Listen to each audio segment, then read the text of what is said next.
Bismillahirrahmanirrahim. Assalamualaikum warahmatullahi wabarakatuh. Pemirsa Layak TV, ayahanda dan bunda, di mana saja berada. Alhamdulillah kita masih diberi keluasan waktu oleh Allah untuk berbagi informasi mengenai konvensi hak anak. Masih bagian ke klaster 4, hak sipil dan kebebasan. Kali ini kita akan fokus membahas tentang hak anak atas berorganisasi. Lebih lengkapnya, ayahanda dapat membaca di pasal 15 Konvensi Hak Anak. Anak sudah memiliki pengetahuan yang banyak. Dia sudah mampu berpikir, berhati nurani, dan sudah memiliki kemampuan untuk mengekspresikan pendapatnya. Itu semua menjadi modal dasar untuk berorganisasi. Tetapi organisasi seperti apa yang dikehendaki? Otomatis organisasi yang dimaksud tidak bertentangan dengan hukum-hukum nasional, tidak mengganggu ketertiban umum, tidak meresahkan ataupun merubah tatanan norma yang ada di masyarakat. Kalau itu semua sudah dilewati, berarti organisasi ini menjadi satu kekuatan untuk menggalang potensi-potensi yang ada pada diri anak. Apalagi saat sekarang di Indonesia sudah dikembangkan forum anak atau kelompok-kelompok anak. Di forum anak ini, Kementerian Pemberdayaan Perempuan dan Perlindungan Anak memberi peran kepada mereka, terutama sebagai pelapor maupun sebagai pelopor. Apa yang mereka bisa pelopori? Sesuai dengan minat dan bakat mereka. Sedangkan apa yang mereka harus laporkan apabila mereka melihat ketidakteraturan yang ada di masyarakat. Misalnya, ada temannya tidak bersekolah. Itu bisa saja mereka laporkan ke dinas pendidikan. Tetapi kalau organisasi anak itu sudah berkembang, mereka tidak serta-merta melaporkan ke dinas pendidikan, tetapi mereka berupaya terlebih dahulu untuk menggalang dukungan, baik dalam bentuk keuangan atau dalam bentuk pakaian atau kebutuhan lain yang dibutuhkan oleh anak untuk bersekolah. Saya memiliki pengalaman di salah satu daerah di Kalimantan. Ada forum anak yang diberi kesempatan oleh bupatinya untuk mengurus 10 beasiswa atau beasiswa untuk 10 anak.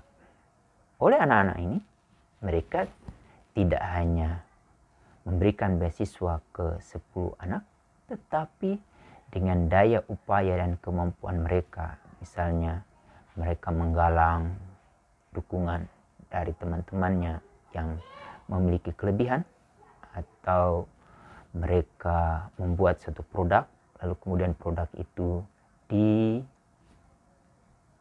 dipasarkan ke orang-orang yang memiliki kelebihan. Akhirnya dari 10 yang diberikan oleh bupati, pada saat penyerahan beasiswa, bupati menyerahkan beasiswa itu ke 100 orang anak. Bayangkan, itu yang dimaksud dengan melaporkan dan dilanjutkan memelopori. Dan banyak hal-hal yang sangat potensial yang sudah diupayakan oleh anak-anak kita. Ambil contoh, ada seorang anak, dia tidak hanya protes ada teman buang sampah sembarang, tapi dia memelopori bagaimana menggalang agar sampah yang ada di sekitar itu berubah menjadi bernilai ekonomis. Akhirnya anak itu juga menjadi aktivis. Ini semua karena ada organisasi. Ayahanda dan bunda tidak perlu khawatir kalau pernah atau mengetahui anaknya aktif di forum anak. Karena forum anak di sebuah tempat, misalnya di tingkat kabupaten, tingkat kota, itu SK-nya ditandatangani oleh bupati atau wali kota. Atau tingkat provinsi, itu ditandatangani oleh gubernur. Ambil contoh yang terbaik saat sekarang adalah forum anak yang ada di Jawa Tengah. Gubernurnya itu sangat aktif dan sangat komunikatif dengan anak-anak di forum anak. Di kabupaten kota lain juga ada. Tinggal kita cek sama anak kita, apakah anak kita aktif tidak di forum anak atau tidak. Kalau belum, berilah kesempatan mereka untuk mengetahui forum anak itu di mana?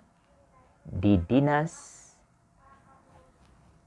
Pemberdayaan Perempuan dan Perlindungan Anak di kabupaten kota di mana ayah tinggal, atau di provinsi di mana ayah tinggal, atau anak-anak yang sudah memiliki kemampuan dan mengikuti proses, mereka bisa saja menjadi anggota forum anak tingkat nasional atau sampai ke tingkat ASEAN, begitu juga sampai ke tingkat internasional.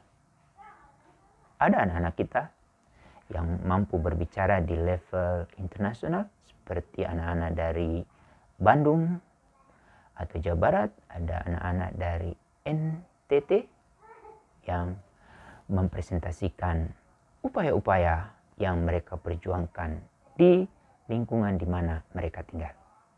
Sekarang tinggal ayahanda dan bunda. Untuk itu, ayahanda dan bunda, bantulah anak kita untuk mengoptimalkan kemampuan dia berorganisasi.